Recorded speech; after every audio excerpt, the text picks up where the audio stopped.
হযরত শাহপরান রহমতুল্লাহ আলাই মাজার থেকে জাফলং 54 কিলোমিটার। আমরা যদি ক্যামেরা ডাইন দিকে ঘুরাই তাহলে আপনার হযরত শাহপরান রহমতুল্লাহ আলাই মাজারের গেট এটা।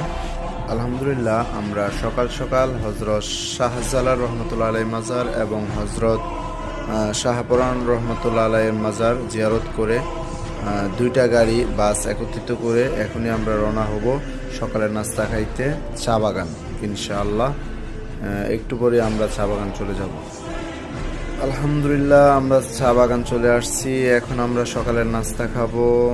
গাড়ি পার্কিং করা হবে, দোনো গাড়িটা পার্কিং করবে সাইড মতো।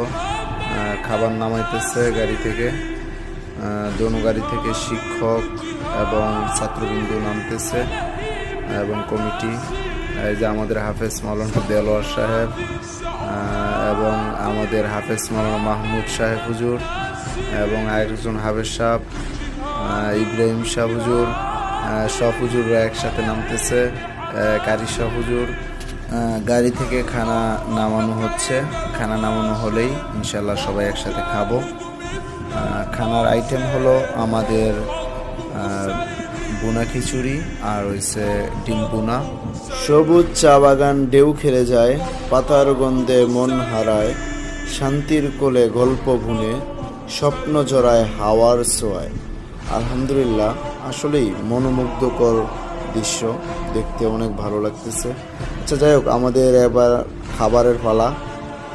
মোল্লা, তুমি কি করো? খাইতে বসে মোল্লা রে, লাইভে কাটাও।